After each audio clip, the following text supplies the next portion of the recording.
front door of every window in this condo were open wide, and the poison that filled each room slowly disappeared, leaving behind an entire family that will never be the same.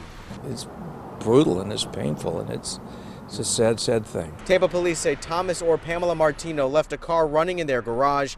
Carbon monoxide seeped into their condo, and by this morning, Thomas and 2 dogs were dead.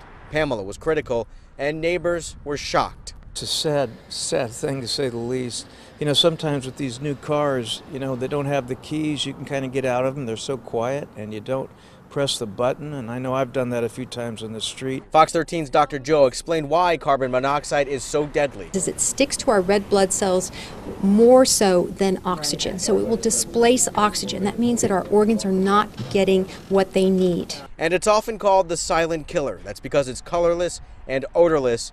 And experts say most of the time people just don't know they're being exposed until it's too late. Dr. Joe says there's another complication.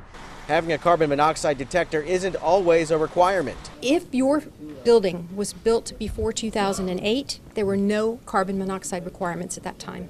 And that goes really for any building you might be in. This neighbor says he'll make sure he has a working CO detector. In the meantime, his thoughts are with the Martinos. I guess they didn't see it coming. I mean, I guess it wasn't painful, but hopefully they can invent something that gives it a little smell to it or something that people can notice it. But it's a very sad day for that family, I'm sure. My heart goes out to them. And until somebody comes up with an invention like that, folks are just going to have to rely on carbon monoxide detectors. And it's unclear right now if this family had any working carbon monoxide detectors. And there are several first responders also had to be taken to the hospital. They have since been released. Now, you heard Dr. Joe mention there that if the buildings were built after 2008, that it is a requirement that they have working carbon monoxide detectors. This building was built in 2002, or perhaps earlier than that, as far as we can tell from our searches online. So there is no requirement here, Kelly, for carbon monoxide detectors, but it's something that everybody needs to have. And even if, no matter when your building was constructed, your home, apartment, or condo, you got to make sure that it's working, because they also do have expiration dates. Right.